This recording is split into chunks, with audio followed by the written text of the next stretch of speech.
En 1939, cuando el vapor todavía dominaba casi cada kilómetro de vía férrea en Estados Unidos, General Motors comenzó a trabajar en silencio en una máquina cuya mera existencia rozaba la ilegalidad, no porque violara una ley técnica concreta, sino porque desafiaba contratos laborales, acuerdos industriales y equilibrios de poder que nadie se atrevía a tocar. El nombre de esa máquina era EMDFT, y su sola concepción representaba una amenaza directa contra un sistema que llevaba décadas blindado frente al cambio. En aquel momento, el vapor no era simplemente una tecnología, era una estructura de poder completa. Las locomotoras de vapor concentraban casi todo el caballaje ferroviario del país, y alrededor de ellas se había construido una red de intereses que incluía a las propias compañías ferroviarias, a las minas de carbón que muchas de ellas poseían, a sindicatos con contratos escritos específicamente para motores de fuego, y a una infraestructura nacional diseñada para alimentar, reparar y justificar su existencia. Nada de eso podía cambiar sin provocar un conflicto. Sin embargo, los números ya estaban gritando. Una locomotora de vapor pasaba una parte alarmantemente grande de su vida fuera de servicio, detenida en talleres para inspecciones, limpiezas de caldera, ajustes de bielas o simples reparaciones provocadas por el desgaste brutal de su propio diseño. Cada giro del eje transmitía golpes directos al riel, lo que los ingenieros llamaban hammer blow, una violencia mecánica que destrozaba vías, exigía rieles cada vez más pesados y convertía el mantenimiento de la infraestructura en un pozo sin fondo. A eso se sumaba un consumo de agua descomunal, que obligaba a detener trenes cada pocos kilómetros, sin importar horarios, prioridades o urgencias. Desde el punto de vista técnico, el vapor ya no era eficiente. Desde el punto de vista económico, era una sangría constante. Pero desde el punto de vista político e industrial, seguía siendo intocable. La razón era sencilla y profundamente incómoda: el carbón. Muchas de las grandes compañías ferroviarias no solo transportaban carbón, sino que eran dueñas de las minas, de los contratos de suministro y, en algunos casos, de los propios directivos que se sentaban en ambos consejos. Cada tonelada de carbón quemada en una caldera no era un gasto. Era dinero moviéndose dentro del mismo sistema. Cuanto más ineficiente era el vapor, más rentable resultaba para quienes controlaban el circuito completo. Cambiar a diésel no solo significaba adoptar otra tecnología, sino dinamitar ese ecosistema. Eso explicaba por qué, públicamente, el diésel era ridiculizado. En revistas especializadas se lo describía como un juguete adecuado para trenes ligeros o maniobras de patio, pero absolutamente incapaz de mover carga pesada a larga distancia. En privado, el miedo era otro. Un diésel exitoso haría obsoletas torres de agua, carboneras, talleres enteros y miles de empleos asociados al vapor. El problema no era que el diésel no funcionara. El problema era que sí funcionara. General Motors entendía perfectamente ese escenario. A diferencia de los fabricantes tradicionales de locomotoras, GM no tenía una herencia de vapor que proteger ni inversiones hundidas en calderas monumentales. Lo que sí tenía era experiencia en producción en masa, motores de combustión interna y una visión clara de hacia dónde se movía la industria moderna. Desde su perspectiva, el vapor no era romántico ni heroico, era un residuo del siglo anterior. Pero había un obstáculo enorme. Ningún motor diésel existente podía reemplazar al vapor en el trabajo más duro del ferrocarril, el transporte de carga pesada. La respuesta fue crear algo completamente nuevo. El corazón del proyecto fue el motor EMD 567, un diésel de 2 tiempos diseñado desde cero para uso ferroviario. No era una adaptación industrial ni un experimento improvisado. Cada uno de sus cilindros formaba un módulo independiente que podía ser reemplazado rápidamente, reduciendo tiempos muertos de forma drástica. Cada unidad entregaba más de 1.300 caballos de fuerza de manera continua, algo que, sobre el papel, ya parecía una provocación. Pero General Motors no se detuvo ahí. El concepto del EMDFT no era una sola locomotora, sino un conjunto de unidades conectadas permanentemente, trabajando como un solo organismo. 2 unidades con cabina y 2 sin ella, unidas mediante barras rígidas en lugar de enganches convencionales. En conjunto, entregaban más de 5.000 caballos de fuerza, repartidos en múltiples ejes motrices que transmitían la potencia de forma constante y controlada, sin golpes ni picos violentos. Desde el punto de vista técnico era brillante, desde el punto de vista legal era explosivo. Los contratos laborales ferroviarios estaban redactados en torno al vapor y establecían reglas claras. Una locomotora requería una tripulación completa. Si un tren llevaba 2 locomotoras, necesitaba 2 tripulaciones. El EMDFT, al estar unido de forma permanente, podía argumentarse como una sola locomotora, aunque en la práctica equivaliera a varias. Eso reducía de golpe los costos laborales y desactivaba uno de los principales frenos al diésel. Para los sindicatos, aquello era una amenaza directa. Para los abogados de General Motors, era una interpretación creativa de las reglas. Para la industria del vapor, era una declaración de guerra. Y todo esto ocurría bajo una presión adicional.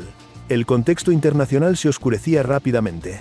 Europa ya estaba en guerra y Estados Unidos se preparaba para un posible conflicto. En Washington se hablaba de congelar diseños experimentales, de racionar acero y de obligar a las industrias a concentrarse solo en tecnologías probadas. Si el EMDFT no demostraba su valor de inmediato, podía quedar prohibido antes incluso de salir a la vía. El tiempo se estaba agotando. General Motors financió el prototipo íntegramente con su propio dinero, sin pedidos firmes, sin garantías de venta y sin protección política clara. Si el proyecto fracasaba, no habría rescate. El FT no sería recordado como una promesa fallida, sino como un error costoso enterrado por conveniencia. Por eso, cuando el EMDFT número 103 salió de la planta de la Grange a finales de 1939, no hubo celebraciones ni comunicados de prensa. La máquina fue puesta en servicio de inmediato, enviada a recorrer el país en lo que equivalía a una prueba pública sin red de seguridad. El plan era brutal en su simplicidad. Cada ferrocarril que aceptara recibirlo debía asignarle su carga más dura, sus rutas más exigentes y sus condiciones reales de operación. No habría recorridos de exhibición ni tramos favorables. El EMDFT debía enfrentarse al vapor en su propio terreno y sobrevivir. Dentro de General Motors, los ingenieros vivían en una tensión constante. Cada kilómetro recorrido sin fallos era un alivio, y al mismo tiempo una confirmación de que estaban acelerando un cambio irreversible. Si el FT triunfaba, el vapor no tendría defensa posible. Si fallaba, el diésel quedaría marcado durante una generación entera. Lo que nadie anticipó, ni siquiera sus propios creadores, fue la velocidad del impacto. Porque en menos de 11 meses, aquel prototipo ilegal no solo demostraría que el vapor podía ser vencido, sino que lo haría de una forma tan contundente que el sistema entero comenzaría a derrumbarse desde dentro sin necesidad de decretos ni prohibiciones. Y ese colapso no empezó con discursos ni titulares, sino con trenes que simplemente empezaron a llegar antes, a gastar menos y a no romperse. Cuando el EMDFT número 103 comenzó su recorrido nacional, General Motors sabía que no estaba realizando una simple gira de demostración técnica, sino ejecutando una operación calculada para desmontar, pieza por pieza, el relato de invencibilidad del vapor. Cada kilómetro recorrido por el prototipo era una prueba pública. No solo de ingeniería, sino de legitimidad frente a un sistema que llevaba décadas imponiendo sus propias reglas. El itinerario no fue elegido al azar. El FT fue enviado deliberadamente a ferrocarriles conocidos por su dureza operativa, líneas donde el vapor había demostrado históricamente su supremacía a costa de enormes sacrificios mecánicos y humanos, desiertos donde el calor degradaba lubricantes y fatigaba calderas, pasos montañosos donde la adherencia era una lucha constante, rutas largas donde el consumo de agua y carbón dictaba el ritmo del transporte. Si el diésel podía sobrevivir allí, no habría excusas posibles. Desde el primer contacto, la reacción fue hostil. Los jefes de patio y los maquinistas veteranos recibían al EMDFT con una mezcla de curiosidad y desdén, convencidos de que aquella máquina verde y aerodinámica no estaba hecha para trabajo real. Se le asignaban trenes deliberadamente pesados, horarios poco realistas y recorridos continuos sin margen para descansos prolongados. No se trataba de evaluarlo, sino de forzarlo hasta el fallo, porque un fallo confirmaría todo lo que el vapor había defendido durante generaciones.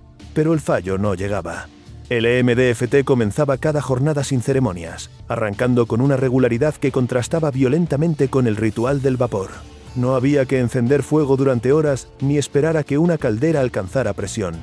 El motor EMD 567 entraba en régimen de trabajo con una previsibilidad que desconcertaba a quienes estaban acostumbrados a leer la salud de una locomotora por el color del humo o el sonido de los escapes. A medida que avanzaban los días, los registros empezaron a incomodar. Los trenes llegaban a destino sin las paradas habituales para agua. Los consumos de combustible eran sistemáticamente inferiores a cualquier equivalencia de vapor. Las inspecciones intermedias revelaban un desgaste mínimo. En los talleres, los mecánicos revisaban el FT casi con decepción, esperando encontrar grietas, sobrecalentamientos o señales de fatiga que justificaran su escepticismo. En la mayoría de los casos, no encontraban nada. Uno de los puntos críticos llegó cuando el EMDFT fue asignado a rutas de montaña donde el vapor tradicionalmente necesitaba locomotoras de refuerzo. En esos tramos, la lógica operativa estaba tan arraigada que nadie cuestionaba la necesidad de doble tracción o empuje desde retaguardia. Sin embargo, el FT afrontó esas pendientes con una estabilidad que parecía antinatural para los estándares de la época.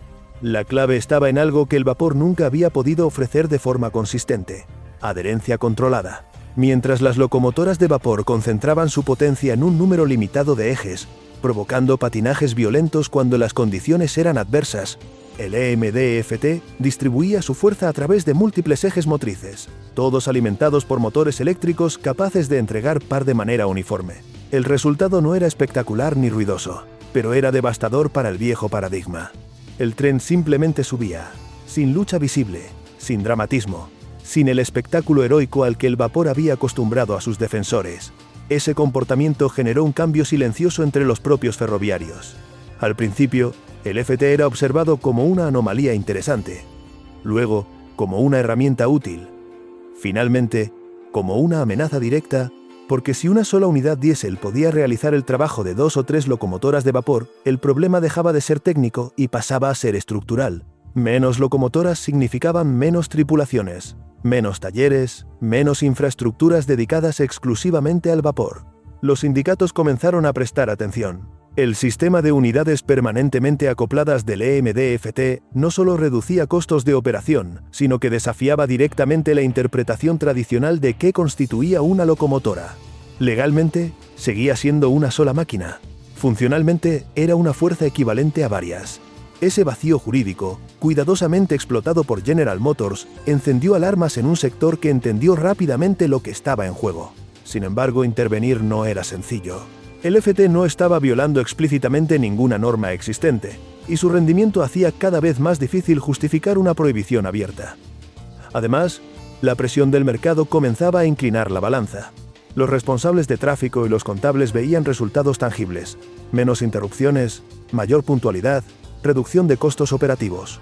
En un negocio donde los márgenes eran estrechos, esas diferencias no podían ignorarse durante mucho tiempo. A mitad del recorrido nacional, el EMDFT ya había acumulado miles de kilómetros en servicio continuo, cruzando múltiples redes ferroviarias sin sufrir fallos graves. Cada ferrocarril que lo probaba esperaba ser el que descubriera sus límites. En cambio, se encontraba con una máquina que parecía adaptarse mejor cuanto más se la exigía. El contraste con el vapor se volvía cada vez más evidente. Donde una locomotora de vapor necesitaba horas de atención después de una jornada dura, el FT estaba listo para salir nuevamente tras revisiones mínimas. Donde el vapor castigaba la vía con golpes repetitivos, el diésel se desplazaba con una suavidad que reducía el desgaste del riel. Donde el vapor imponía un ritmo dictado por su sed de agua y combustible, el FT permitía planificar rutas con una flexibilidad inédita. Ese conjunto de ventajas comenzó a tener un efecto corrosivo sobre la narrativa dominante. Los directivos que durante años habían defendido el vapor empezaron a evitar declaraciones tajantes. Las revistas especializadas que antes ridiculizaban al diésel comenzaron a publicar análisis más cautos, llenos de matices. Nadie quería ser el último en admitir lo inevitable, pero cada nuevo informe acercaba a la industria a una conclusión incómoda. General Motors observaba todo con una mezcla de alivio y vértigo. El EMDFT estaba funcionando mejor de lo esperado, pero eso también aceleraba una confrontación que la empresa sabía que no sería indolora. El éxito del prototipo estaba forzando decisiones estratégicas en ferrocarriles que no estaban preparados para una transición tan rápida. Inversiones millonarias en infraestructura de vapor quedaban en entredicho. Contratos de suministro de carbón perdían sentido económico. Modelos laborales enteros comenzaban a tambalearse. Y todo eso estaba ocurriendo sin una sola ley aprobada, sin un decreto gubernamental, sin una orden explícita. El cambio estaba siendo impuesto por los hechos. Hacia finales del recorrido, algo quedó claro incluso para los más escépticos. El EMDFT no era un experimento prometedor, sino una solución madura. Había demostrado que el diésel no solo podía coexistir con el vapor, sino superarlo en los aspectos que realmente importaban a largo plazo: fiabilidad, economía, disponibilidad y control. Ese reconocimiento no llegó con aplausos, sino con silencio. Un silencio cargado de cálculo, de reuniones privadas y de decisiones que aún no se anunciaban públicamente. porque aceptar al FT significaba aceptar que todo el edificio construido alrededor del vapor había perdido su justificación técnica. Y lo más inquietante para el viejo orden era que todo eso había ocurrido en menos de un año. El EMD-FT, concebido en secreto y lanzado contra el sistema como un desafío directo, había logrado algo que nadie había conseguido antes. Había demostrado que el vapor no necesitaba ser prohibido para caer. Bastaba con mostrar de manera implacable que ya no era necesario. Lo que quedaba por ver no era si el vapor desaparecería, sino cuán rápido se atrevería la industria a admitirlo públicamente. Porque el golpe final todavía no había sido anunciado, pero ya estaba en marcha. Cuando el EMD-FT número 103 completó su recorrido nacional, el resultado ya no podía ocultarse detrás de informes técnicos ni explicaciones ambiguas, porque en apenas 11 meses había ocurrido algo que normalmente habría tomado una generación entera.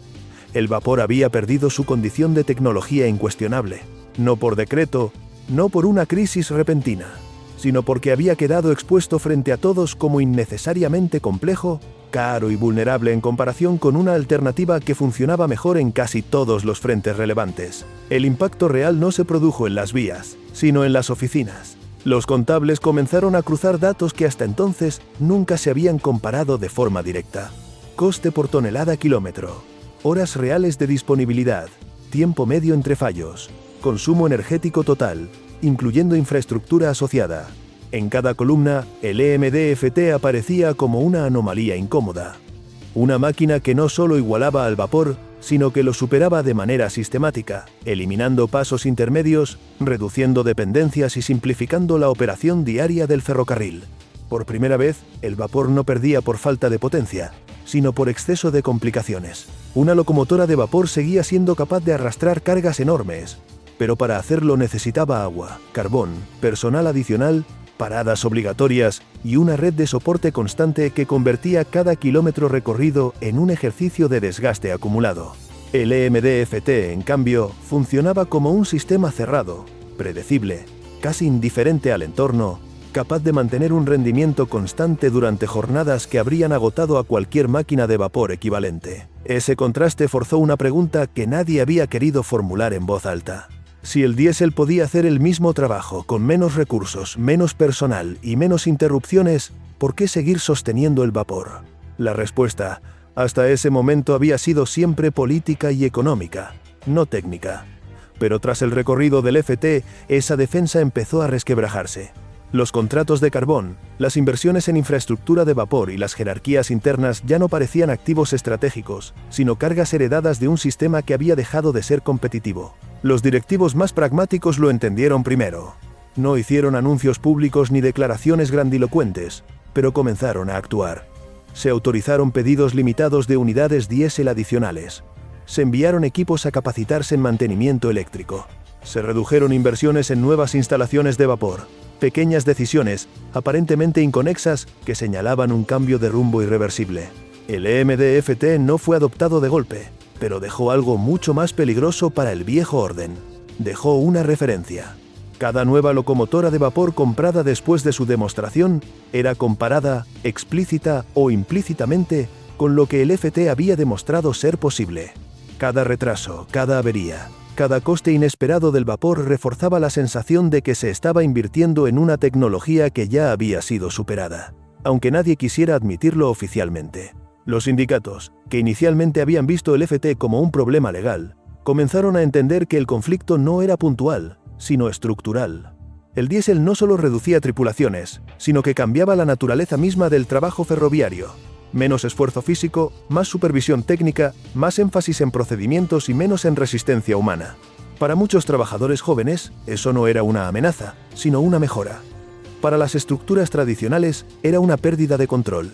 El vapor había creado una cultura basada en la heroicidad del esfuerzo, en el dominio del fuego y en la experiencia acumulada durante años de trabajo físico extremo. El EMD-FT no pedía heroísmo. Pedía precisión, disciplina y confianza en sistemas que no gritaban ni arrojaban humo como advertencia. Esa transición cultural fue tan decisiva como la técnica. Mientras tanto, General Motors avanzaba con una cautela calculada. La empresa sabía que había ganado la batalla técnica, pero también que una victoria demasiado explícita podía provocar reacciones políticas adversas. En un contexto de guerra inminente, con el gobierno observando de cerca la industria pesada, no convenía aparecer como una fuerza desestabilizadora. Por eso el FT no fue promovido como el asesino del vapor, sino como una opción eficiente más, una herramienta moderna para tiempos exigentes. Sin embargo, los hechos hablaban por sí solos. Cuando la producción se estandarizó y los pedidos comenzaron a acumularse, el cambio se aceleró de manera natural. Los ferrocarriles que adoptaron el diésel primero obtuvieron ventajas competitivas claras. Movían más carga con menos interrupciones. Cumplían horarios con mayor regularidad. Reducían costes operativos en un sector donde cada centavo contaba. Los que resistieron más tiempo comenzaron a quedarse atrás. El vapor no colapsó de inmediato, pero entró en una pendiente descendente de la que no habría retorno.